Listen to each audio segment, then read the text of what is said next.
Hey there, welcome to Hops Metal Show Live with Devil in Disguise. Wes here, Hops with us, and we've got Billy and Anthony from Devil in Disguise. They're going to be playing at the Backseat Events Center, Winchester, Virginia on June 21st as part of the Freaks Unleashed Metal Fest.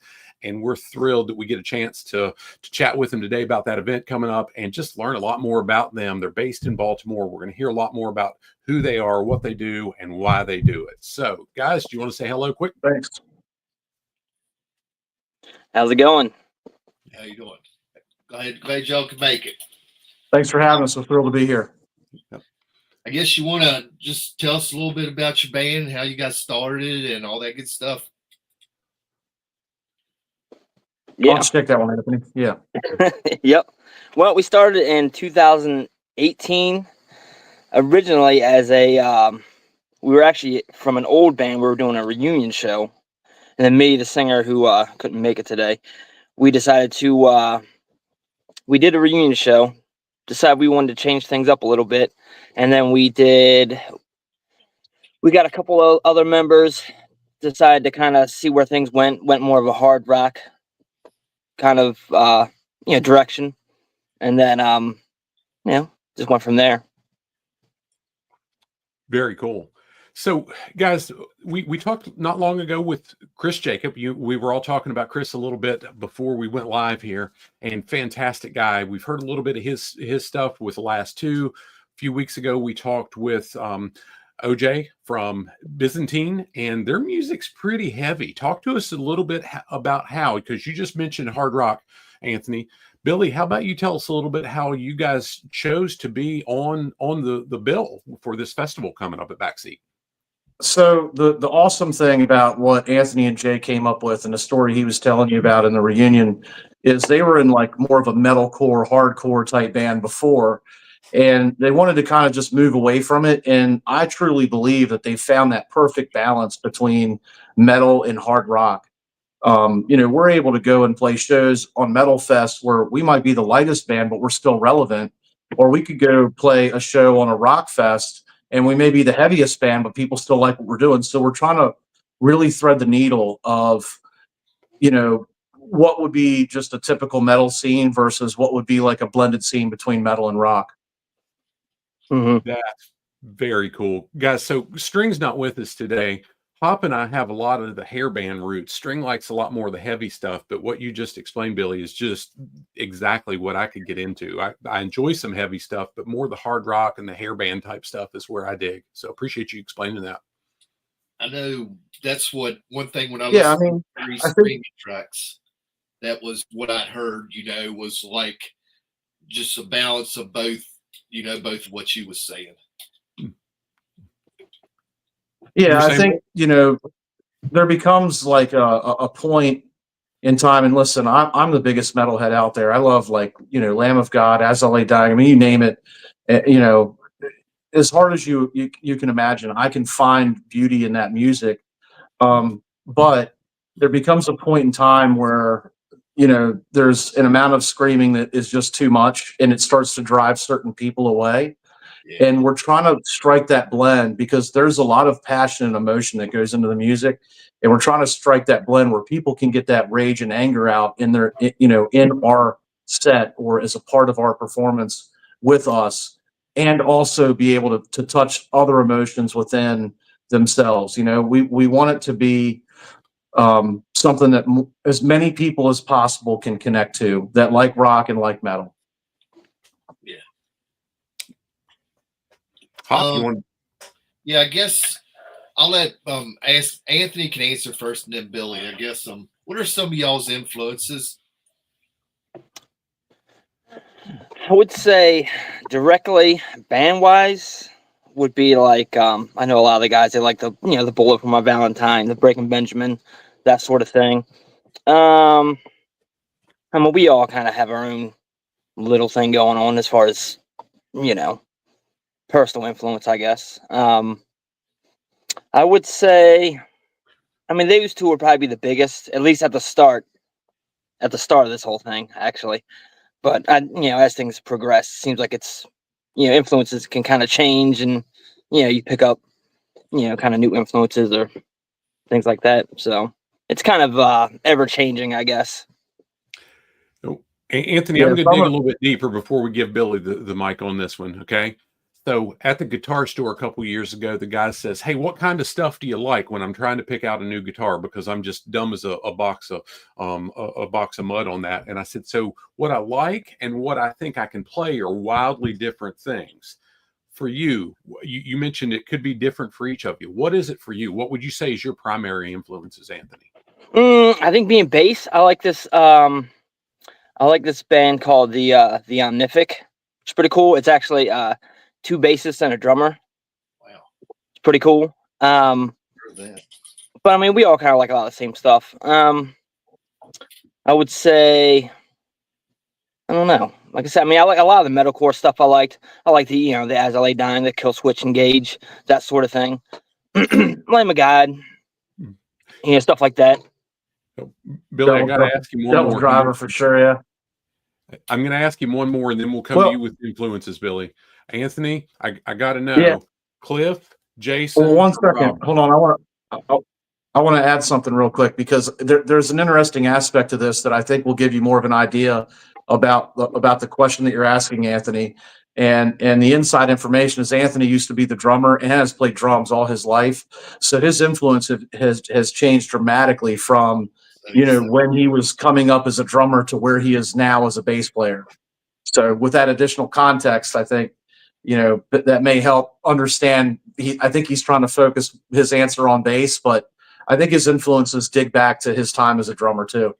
It's true. Actually, it's funny. I actually forgot that I used to play drums. Yeah. Well, I can honestly say I've never had a talent that I realized, oh shit, I forgot I had that talent, because I barely have it. That's awesome. I guess that means I'm doing my job. Indeed, sir. Well, so Billy, take it with your big picture and then your personal influences. So the big picture is, my dad was a drummer, and he also was very high on work ethic. And, one of the things that was like a checklist item for me to even begin playing the drums is take the whole thing apart and polish it and put it back together. And so once I met that threshold of being able to, be a drum tech, I guess, at, 7 years old, he said, well, the drummers are typically one of the harder working members of the group, and I just wanted to make sure it's something you really wanted to do, because there's no point in wasting your time if you're not going to follow through. So he started me at the beginning with the very beginnings of rock and into the beginnings of metal, from Grand Funk to Black Sabbath, and then I kind of went into the more progressive type of branches with Neil Peart and Dream Theater and stuff like that, and obviously all through the metalcore phases and everything else. So it's been a journey for me that has started, at the beginning, and I feel like, in a way, I'm still figuring out exactly what that story is going to look like. And I feel like with Devil in Disguise, I found the right people to do that with. You was talking about drummer. You do some drumming. How do you feel? Lars gets a lot of hate on his drumming. I mean, are you a Lars fan? Oh yeah, the Lars dagger. I think that Lars did a lot of really awesome things for metal in the early days, and I think that a lot of people got upset with Metallica for kind of evolving. But again, if you look at it at the context of the personal level, right? Like if I started drumming, polishing all the drums and putting them together, and then that journey led to me listening to Grand Funk and Jimi Hendrix and Led Zeppelin and all the great icons of classic rock, up into all the icons of metal with Pantera and the like.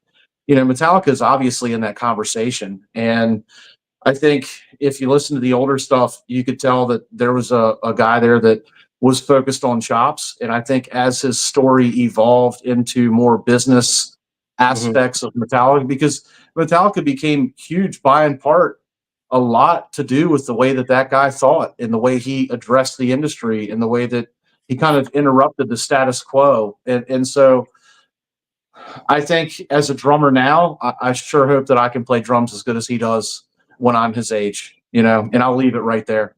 Yeah, I agree. I guess Wes, you want to take the next one? Sure. So you guys have had a few lineup changes, and you mentioned some changes in theme and so on and so forth. What's really been that thing that's helped you persevere, and what do you feel like's helped you be on all cylinders over time through all the different challenges? You touched on it a little bit before we went live, Billy, but either of you want to take that? You want to do it in pairs? I think, You, Anthony. yeah, I think mostly it's just been consistency, you know. So, I mean, it's one of those things you fall down and get back up again, you know. So, I mean, you know, you can kind of let it get you down and all that, and you know, or you can just kind of pick up the pieces and try to put it all back together, and learn from your mistakes, or what worked, what didn't work, that sort of thing. Yeah, so Anthony and Jay are the original members, and so like you said, I mean, it comes down to consistency, to having people that are kind of dedicated to it. And I think the other previous members, had things going on in their lives, or differences in direction, or other different factors that may have came to play. But this version of Devil in Disguise has been together for almost 3 years now. And we're starting to hit our stride, because exactly what Anthony said, it's the consistency of the lineup. It's the consistency of everybody kind of working towards the goal and the goals. And that's just, really simply put, the blessing of music is to go into these venues and make everybody that's in there forget about all their problems, and have that moment together. And when you're doing the absolute best that you can, like, none of us drink before we play, or use any alcohol or drugs. We're focused on our performance, and all of us are dedicated to each other to absolutely put out the best fan experience that we can at every level of Devil in Disguise, whether it's our merch, or the music that we produce, or the live performance. We're continuing to invest in ourselves and the output of our band. So both of you, what a fantastic answer. Hop, I'm going to go off script a little bit. This is the part that I enjoy about these conversations so much. Now, Billy, you guys talked before we went live. You talked about going to shows, supporting local music, and just the whole scene, not just a social media band, but really getting out there and supporting other folks, and really your interaction with Chris Jacob and the upcoming Freaks Unleashed Metal Fest. Yeah. Talk about the boots on the ground, the legwork, building the relationships. Talk about how that plays off of what Anthony started with, this of the consistency, showing up, giving it what you've got, because it's the same across every industry. If you're going to be successful, you've got to work your ass off. Yeah. So I'm the old man in the group. I'm grandpa, and these guys have young kids and stuff like that. So, my kids are grown now, and so, my biggest commitment coming into the band was, look, I'm gonna do a lot of legwork, guys. I'm gonna handle a lot of business aspects of this thing, and kind of beat the street. And in that role, I've come to witness a lot of things, because I took about 12 years off of music completely, to dedicate myself to my family, to be a father, and to do things in my life that were the priority of the time. And since having my kids grown and stuff, it's been awesome to be able to go out and experience the industry. So I've watched the whole pandemic thing, where social media was all that there was. And it almost seems like that dynamic of social media versus personal interaction has kind of reverted back to the way it originally was.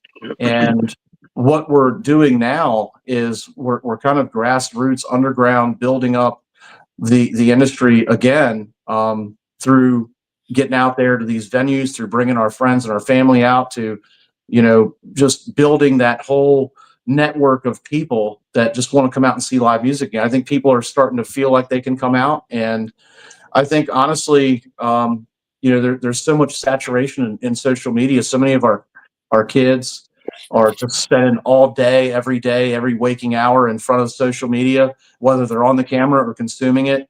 It's kind of a double-edged sword. And so there's a time and a place for social media, things like this, where people can kind of get to know you who don't know you but like your music. But the constant saturation, I think people are sick of it and they want to get out and experience life again. And to that end, we go to several shows, EP releases. We work in the local scene. We participate in shows that are outside of our market.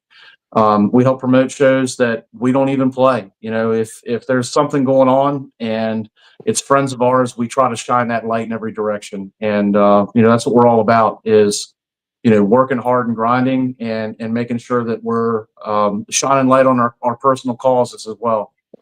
For me, it happens to be autism. I think that autism touches a lot of people, and getting out and going to these shows gives me an opportunity to be Billy in disguise, to wear Billy in disguise gear that kind of shows the representation of autism, and if you see the puzzle pieces in the heart and stuff like that. I mean, we just want to shine our light in other people's directions and try to lift people up with us. And I think it's having a good effect on our local scene, and I think it's having a good effect on every scene that we go to so far. So we plan on sticking to it. You was talking about Pound the Ground and fans and all that stuff. I guess Wes will probably agree with me. We watched Zach do that with Black Label Society. His interaction with the fans and starting out from pretty much scratch. I mean, yeah, he was with Ozzy, but he's still, man, to create what he's created with Black Label and doing what he's done is pretty impressive. Yeah, I mean, it can be done, and it's kind of all of us working together at it. I mean, Anthony, I think you should probably talk about, what it is that you do in the band. I mean, you basically are single-handedly running all of our social media right now, and you design all of our artwork and concepts and stuff. Maybe tell them a little bit about our roles of what we're all doing, because I just kind of described mine. I'm out there hitting the streets and stuff, and how everybody sees us is kind of a big part of the imagery that you put together.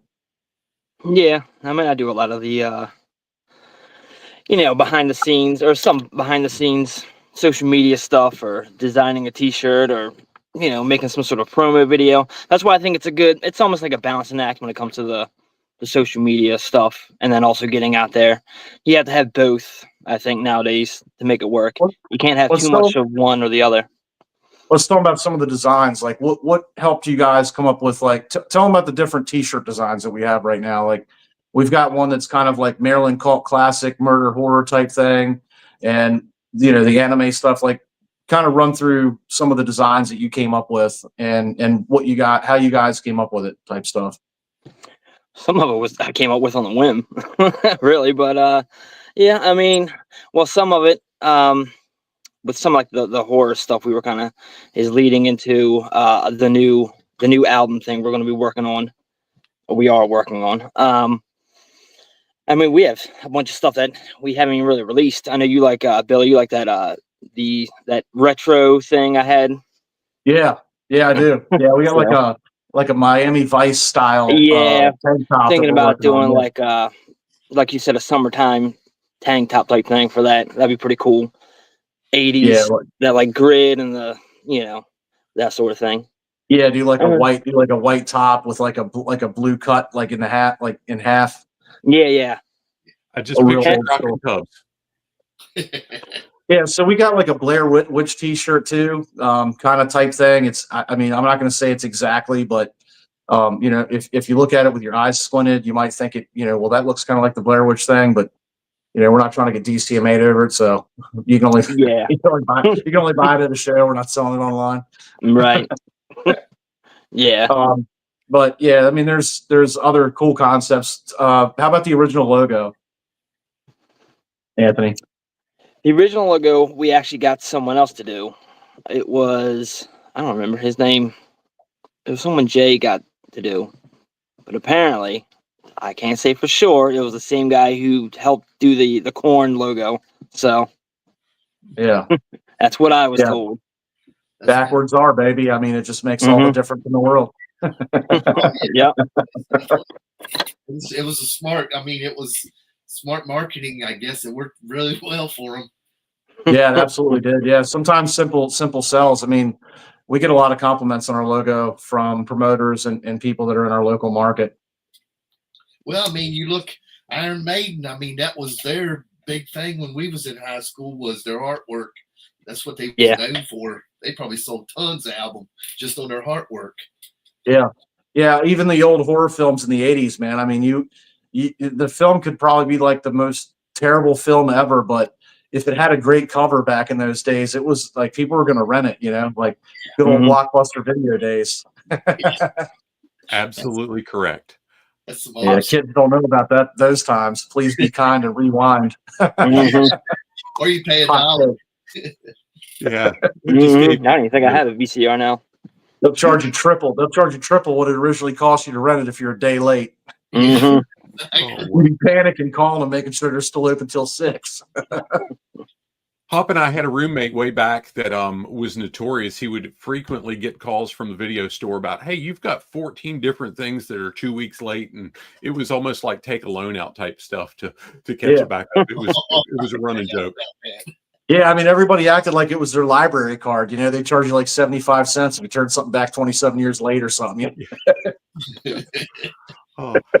Hop, how about you dig into some of the songs? Yeah, I know y'all released 3 tracks, and Anthony said something about, sounded like he's, if I heard right, an album in the near future. So y'all are going to release a full album, or y'all going to do like some of the bands where they're releasing tracks until they release enough to do an album and then put it together? What's the plan there? I don't know if we're gonna do it. I'm not 100% sure on the plane. I think we were gonna, we might release some songs. We might just keep a couple that you have to kind of get the album to, kind of the deep cuts. Yeah. Yeah, I mean, we've had a tendency to kind of release singles, and we're definitely doing that for the remainder of this EP. And we might do like a teaser where we release a couple singles leading into the album. But like Anthony said, I mean, we're still finalizing the strategy. We want to keep people, getting new content, but we also don't want to oversaturate to where it's all just a blur. So, the maximum impact side of us says, let's do it one way, and then the let's just get it done at the side of it just says, let's just get it out. So we haven't really fully vetted it out, but we're also at a crossroads where we're getting involved with other people that maybe helping with marketing and stuff like that too. So I think we're going to hear all voices in the room and go from there. So is everything on all platforms? I mean, can pretty much people find y'all's stuff everywhere? Yeah, we're everywhere. iTunes, Spotify, YouTube Music. You name it, we're there. Whatever platform you like. Be happy at the show. I'm gonna dig a little bit. Hop, you cut out a little bit. I'm gonna ask a question that digs into the big reason we got connected with you guys, and that's the June 21st show at Backseat Events. Talk to us about what a fan can expect with the experience, not just the show that you perform live, but do they have a chance to meet you at the merch tables? What can they get there that they'll not see anywhere else? What's the value of coming to see you in a live show? Obviously, you've talked about here's the experience, here's what we do on stage. What's the rest of that package? Yeah, I mean, we put on a very good live performance. We have lighting and fog cannons, and we interact with our fans quite a bit. We'll definitely, if you want to see us, if you want us to sign something, if you buy anything from us, we're willing to sign it, free of charge. So, yeah, absolutely. I mean, like I said, we're active, we're accessible. We're one of you. We're people of the community. We're not. We're not unreachable. There's no egos here. We do this because we want to see the smile on your face after we play. We want to talk about how our music affected you, and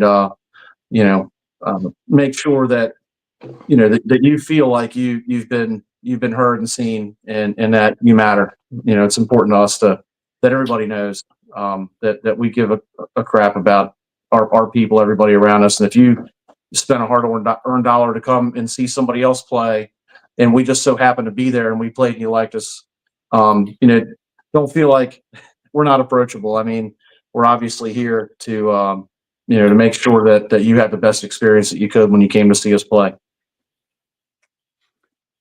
How Anthony, long you give us your perspective on that too, because that's the statement I wanted to hear. I want to hear your part of it too. My part of it. Wait, what was the question? No, I'm kidding. I mean, yeah, we're easy to, we are accessible. I think it's easy to, you can always, anyone who's ever buying anything, or you don't even have to buy anything. If you're just walking by the merch stand and just want to say hi, you can always stop by, say hi, take pictures. We've signed people's foreheads just because they wanted us to. So, so. Yes, some of the stuff that you can only get. We have free CDs from, from various projects that we've worked on. John Malfi put together a project that has, all kinds of awesome bands on it. There's a Charm City compilation that we did with a lot of the local bands in Baltimore. We typically would give somebody a dog tag or something if they really came to see us, didn't really have any money with them or something. They just wanted to have something as a keepsake to remember us by. It's got our QR code on it and stuff, so they can tell their friends, show their friends. Basically, anybody who has one becomes an honorary street team member. So, yeah, I mean, come by and see us. We'll make sure that you don't leave empty-handed. Little spin off that, and then Hop, I want you to take number 7 on the list if you're willing. All right. And I want to direct this one for you specifically, Anthony, because you're a little bit quieter than Billy and I are. What's your favorite part about somebody coming up and saying, "Hey, Anthony, I want your autograph"? Usually that they remember who I am, and no, I don't know. I mean, it's cool. I think it's just a cool interaction. It's not I don't know, my favorite part. I guess just having the interaction. It's cool just talk with somebody, and then you end up getting to like a little, you have a little chat with them, because initially they're oh, I like what you did or whatever up there, and then you're talking about your favorite bands with them, or oh, I saw this whoever in concert. So it's pretty cool just to it starts out as like oh, that was cool what you did, to now you're just chatting about, oh, I remember when I saw them, Mm-hmm. and that sort of thing. So it's pretty cool. I'm asking it. When my wife and I spoke not long after I wrote my first book, people came up to get my book signed, and I'm thinking, why the hell do you want me to sign a book? And so, for me, it was very, very humbling, and I'm hearing you say that too. And it's fun to engage in the conversation and watch folks walk away. And now we've got a friendship. It's not just some random person that came up to me. We've got a little bit of a friendship built. And Well, great I know answer. the interaction I've had with bands, Bees, you're from Baltimore. I mean, I know y'all know who Kix is, but our interaction with them guys has been like awesome. I mean, I've never had a bad thing to say about them all the times we've met them, and that stuff really sticks with me, because if I'm buying your merch or whatever, that's my hard-earned money, and I'm more likely to spend it on somebody that that I had a good conversation with or interaction with, I guess. Yeah, there was a long time in music where, ego, it was almost like people felt like they had to act the part for it to happen. And, when you look around you in the industry, and everybody that's huge has this tendency to be unique. For example, I mean, the Guns N' Roses story, or you just pick your poison, right? There was just a whole list, and even an era of time when being a prick was kind of in, and I don't know why that was a thing, but it was, and I don't think it's acceptable anymore. I mean, people that are out there that are spending their hard-earned money and realize, that if they're going to spend it on people, they want to spend it on people that they want to be like or want to have a conversation with. And nobody's going to know that if you're just putting negativity out in the world. You have to be positive and uplifting, and if it's a core value of who you are as a person, it's a good tool to help a lot of people. And if you use it the right way, you can certainly lift as many people up as possible, and from any kind of darkness that they're dealing with. And that's the vessel that music is. right? It's being able to connect with people that you would have otherwise never known, and you would have never known what they were going through or what their story is. So it is a story in a way, and that's why when I say things like, you know, we want to become a part of their story and them to become a part of ours, you know, a lot of that hinges on that experience in that moment. And that's why we take it so seriously, work so hard to make sure it's as good as possible. Billy, I love that you said that. I'm going to play a quick clip. It's maybe my favorite long line from any song ever, from a fellow named Jesse James Dupree that we saw at Backseat about a month and a half ago. Check this out.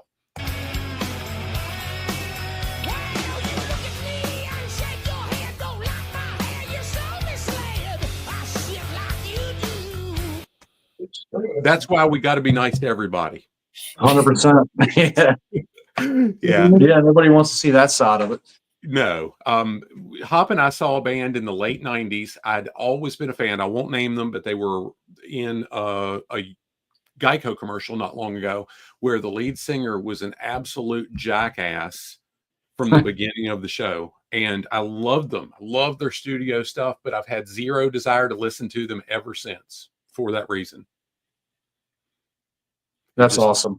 It turned me off because if you're not going to be good to the people supporting you, then dude, I'm out.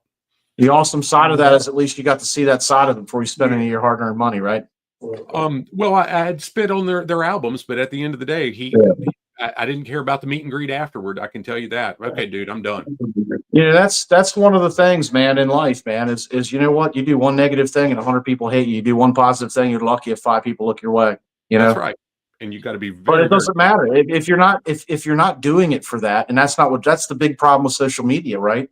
Is if you're not doing it for the right reasons, right? And you're in like this whole vanity thing, you know, it becomes a negative cycle. You know, the toxicity kind of it just overtakes, you know, whoever endeavors to do that. So you really at the core of yourself, you know, have to be a good person wanting to put good out in the world, because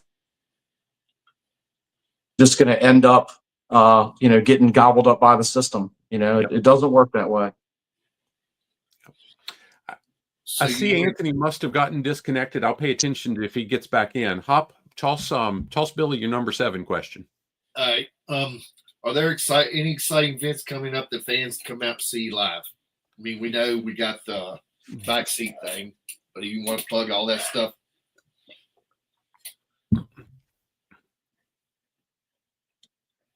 Yeah, I'm sorry, guys. You completely froze up on that. Go ahead, Wes, because I'm having trouble here. The question was, in addition to Backseat, what other exciting events do you guys have lined up where folks can catch you?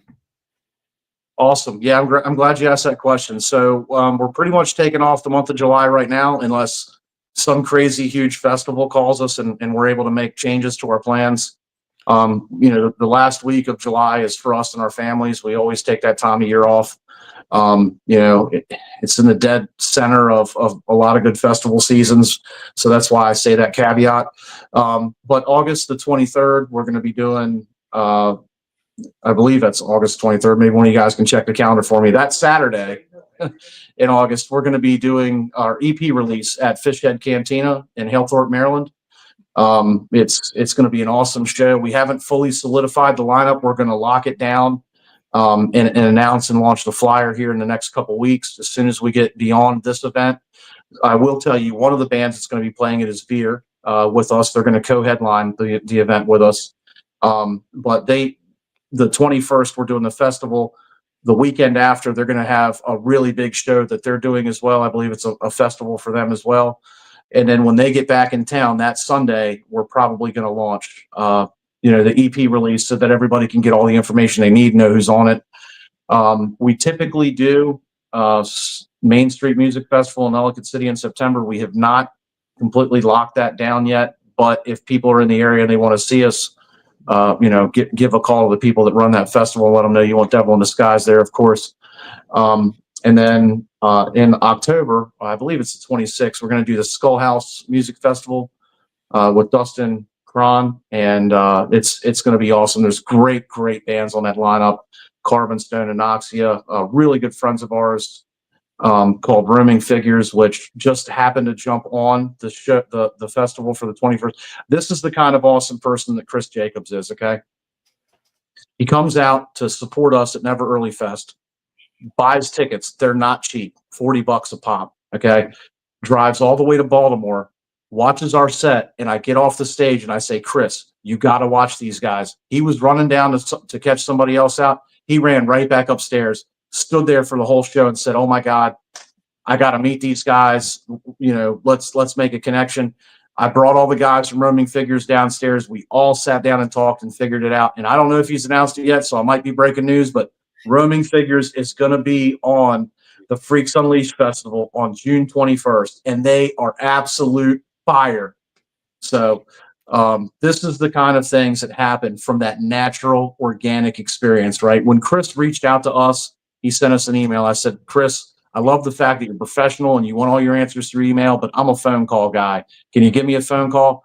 We started up the phone conversation, and for like the first 5 minutes of the phone conversation, it was business. And for like the other 25 minutes, we were just getting to know each other and having a good old time. And dude, I tell you what an awesome guy he is. What a talented vocalist he is. And as much as I appreciate the light being shined in our direction, I think I hit the good bullet points of what we have coming up. That dude absolutely deserves as much light as possible for the things that he's doing and the things that he's capable of doing and the bright future ahead. Because when people put that kind of energy into something, it is going to become something that everybody else wants to be a part of. And Devil in Disguise is proud to say that we are definitely on board with that. Cool. Billy, I'll echo everything you just said. I've had several conversations with Chris to this point. The first one was just learning to know one another. How do we connect Hop's Metal Show with what he's doing with Dark Cloud Production and the Freaks Unleashed Metal Fest? And to your point, 5 minutes was business, 30 minutes was connection. We did an interview with him, Hop, a week or two ago. And I watched it. Yeah. Hey, the only reason we're still not doing the interview right now is because I had to leave that evening, right, Hop? Yeah. And just a fantastic guy. Today he's kind of like Ethan. But the reality is he's put so much into how can I help give spotlight to all these other bands I'm bringing in. I know what Chris is on the hook for financially for the event and what he's willing to invest out of his own pocket to make sure it's a success, to make sure everybody's paid, everybody gets good spotlight and visibility and so on. So I love that you explained that way, Billy. Well done. Yeah. Thank you. Thank you. With all the excitement, just him talking to us, you could hear the excitement of that. He's just really passionate about music and what he does and all that stuff.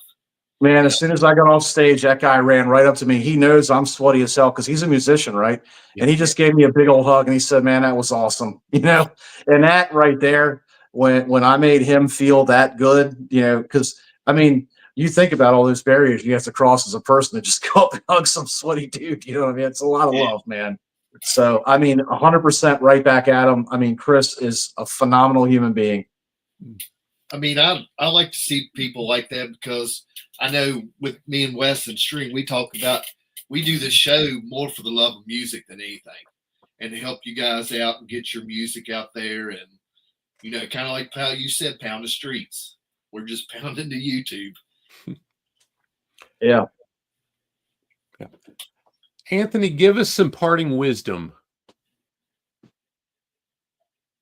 Some parting wisdom. Yeah, that's a wide open question for you. You take it wherever you want, brother. Okay. Well, you know, some parting wisdom. I would say be grateful, be consistent, and you know, always be on the move. And I don't know what that means. That can mean whatever it means to you. Hey, he said it was wide open. Yeah. I'll say, Anthony, thank you for that. That was concise. I tell people all the time, when my wife and I do events together, she's really concise in what she says, and it's very, very meaningful. I'm going to say a whole lot, and you better find the meaning in it because it's probably there. I've just woven it into a whole bunch of random shit usually. You just nailed it, Anthony, and but that doesn't just apply to music and what you guys are doing. It's really in anything we want to have any level of success, right? Be consistent, give a shit, and keep pushing through it. Yep. No matter what it is. I don't care if you're working out or, just started learning how to draw. Yep. Yeah, be on the move. Billy, you give us your parting thoughts and wisdom, and then Hop, how about you bring it to a close with a question we've not asked them, and then we'll wrap it all up. I don't have any. Yeah, my parting wisdom, man, is love the people around you. Life is short. I've been through incredible amounts of pain in my life, and it doesn't matter if you don't have anybody to talk to, or you don't think anybody cares. Somebody cares, and please, if you're on the fence and you're looking for help, there's all kinds of hotlines out there. I believe 988 it is a suicide prevention hotline. If you have veteran services available to you, use them. And just like I said, make sure that you love each other and put goodness out in the world. For crying out loud, there's enough bad things going on, and being kind is free. Show your fellow man a little bit of love, and try to approach people with kindness and understanding and empathy. And for God's sakes, don't be an asshole. That's true. I feel like he just one-upped me, but that's fine. I would go so far as to say they tied in really, really well together, Anthony. I should have been a politician or a lawyer or something, Anthony. I mean, I just basically took what you said and just painted it with like a really broad brush and a bunch of colors. I think it's pretty much the same thing there, bud. Yeah. Billy, I tell people that I won't be able to be a politician because I inhaled a few times. Didn't necessarily like it, but I did indeed inhale. No, that was in the days where it was taboo. Today, nobody cares. I did not inhale. I can't be a lawyer because I tell people that 98% of all the lawyers make the other 2% look bad. You do the math. Throw one out. I know you're out of questions on the list. Make something up. I guess for the Freaks Unleashed Metal Festival y'all are playing at Backseat June 21st. How long are y'all playing? I mean, how many songs are y'all playing? They're giving us a full 45-minute set, I believe. That's going to be at least 10 songs. So, yeah. If you come out, you're going to get your money's worth out of Devil in Disguise for sure. Cool. Mm-hmm. Guys, I'm going to Hop. I'm sorry. I talked over you. You're all right. I'm going to end the recording. If you're catching the end of this, if you've held with us through almost 45 minutes, be sure to do two things. Go to the Freaks Unleashed Metal Fest on June 21st at Backseat Events. The juice is going to be worth the squeeze. There's, 6, 7, 8, 9, 10 bands there. Chris Jacobs is putting his heart and soul into this event. It's going to be outstanding.